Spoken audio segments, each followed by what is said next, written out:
Pada kesempatan ini, kita akan membahas tentang materi pembelajaran menyimak. Indikator dalam pembelajaran ini yaitu, yang pertama, menjelaskan pengertian menyimak, menjelaskan pendekatan menyimak, menjelaskan strategi menyimak, menjelaskan model menyimak, menjelaskan media menyimak, serta menjelaskan teknik dan taktik menyimak.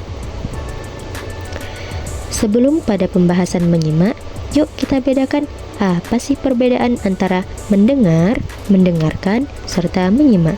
Apakah ketiganya memiliki pengertian yang sama? Untuk memahami ketiganya, yuk kita ambil dari pendapat Saban. Yang pertama, mendengar. Pada kegiatan mendengar, tidak disertai kesengajaan dan si pendengar tidak memahami apa yang didengar. Contoh, ketika kita sedang belajar, kita mendengar suara mobil. Ketika kita sedang mendengar suara mobil ini, bukanlah hal yang disengaja ataupun tidak perlu kita pahami dan memaknai suara mobil itu. Sedangkan pada kegiatan mendengarkan, sudah ada unsur kesengajaan, tetapi belum diikuti unsur pemahaman, karena sumber suara itu belum menjadi tujuan. Contohnya, saat kita belajar, kita sambil mendengarkan musik. Kegiatan dalam mendengarkan musik ini bukan tujuan utama, tetapi hanya sebagai penghilang rasa kantuk di saat kita belajar. Sedangkan kegiatan menyimak itu mencakup mendengarkan, mendengar, dan disertai usaha untuk memahami bahan simakan. Oleh karena itu, dalam kegiatan menyimak ada unsur kesengajaan, perhatian, dan pemahaman. Contohnya, saat kita ada di dalam kelas, kita menyimak materi yang disampaikan oleh dosen. Saat kita menyimak materi dari dosen, kita sengaja mencatat materi yang penting dan menanyakan materi yang belum dipahami. Ada 4 pendekatan dalam menyimak. 1. Pendekatan komunikatif. Pendekatan komunikatif memfokuskan pada keterampilan siswa mengimplementasikan fungsi bahasa untuk berkomunikasi dalam pembelajaran. 2. Pendekatan integratif. Pembelajaran bahasa harus dilakukan secara utuh.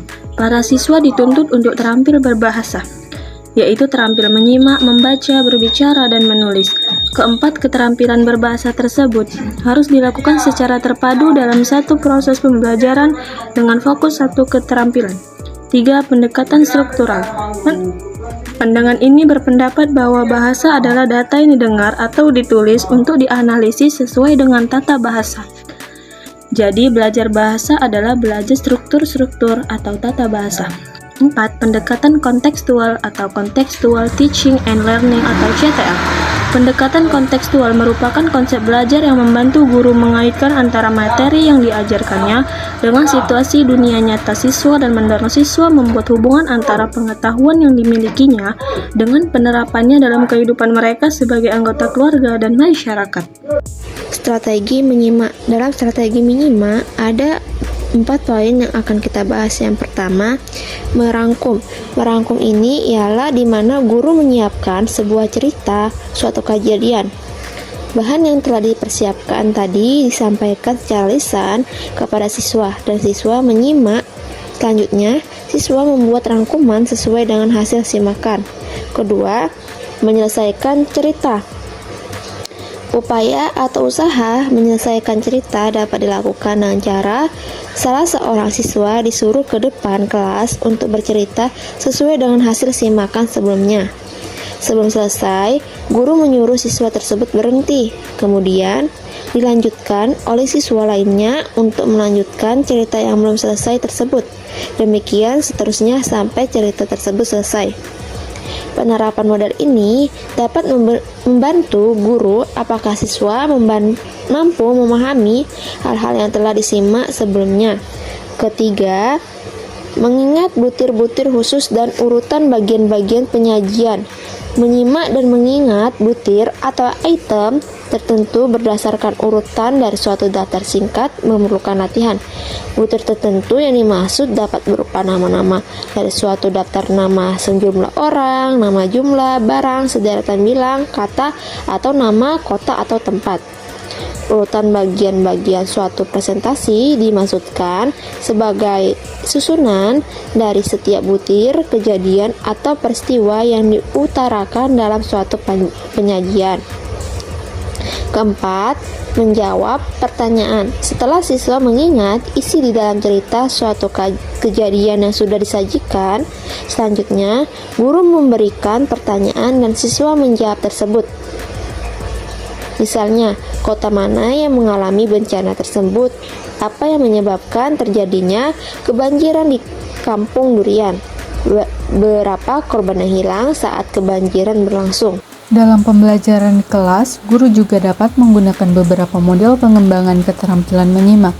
Berikut merupakan beberapa model pengembangan keterampilan menyimak pada siswa SD. 1. Teknik satu kaset satu kelas. Sumber bunyi simakan ini berasal dari kaset yang dapat digunakan untuk satu kelas. Siswa mendengarkan bahan simakan dari kaset kemudian menjawab pertanyaan-pertanyaan yang diajukan. 2. Model satu mulut satu kelas. Model ini identik dengan model di atas. Perbedaannya adalah sumber bunyi simakan ini bukan berasal dari kaset, tetapi dari mulut sang guru sendiri. 3. Model bisik berantai. Guru mulanya membisikkan kata, kelompok kata, kalimat tunggal, atau kalimat menjemuk kepada salah seorang anggota kelompok. Selanjutnya, siswa tersebut akan membisikkan kepada teman berikutnya. Demikian seterusnya, sampai ke siswa yang kelima atau siswa ketujuh. Dan siswa terakhir akan memberitahukan kepada guru baik secara lisan atau tulisan. 4. Model simak ucapkan. Model pembelajaran ini merupakan rangkaian kegiatan menyimak yang dilakukan guru dan murid. Guru mengucapkan sesuatu, murid menyimak dengan seksama, kemudian murid mengulangi apa yang diucapkan guru tersebut. Dan yang kelima, model simak lakukan. Model pembelajaran ini melatih siswa menyimak perintah yang disampaikan secara lisan oleh guru. Guru memerintahkan sesuatu, kemudian murid melakukan atau menggerakkan badannya sesuai dengan perintah guru. Nah, selanjutnya yaitu metode menyimak. Pada metode ini, terdapat 4 poin yang akan kita bahas. Yang pertama, simak tulis. Yang kedua, simak terka. Yang ketiga, simak cerita. Dan yang keempat, identifikasi kata kunci. Yang pertama, yaitu simak tulis. Guru mempersiapkan bahan yang akan didiktekan kepada siswa, dan siswa menulis apa yang diucapkan oleh guru. Contoh, guru menuliskan kata atau kalimat, "Ini apel." Siswa mendengarkan dengan cermat, kemudian menulis, "Ini apel." Yang kedua, simak terka. Guru memberikan deskripsi sebuah objek tanpa menyebut nama, dan siswa harus menebak apa yang dimaksud oleh guru. Contoh, bentuknya bulat, kecil, panjang, serta lurus. Bagian depan dibuat runcing, dapat digunakan untuk menulis.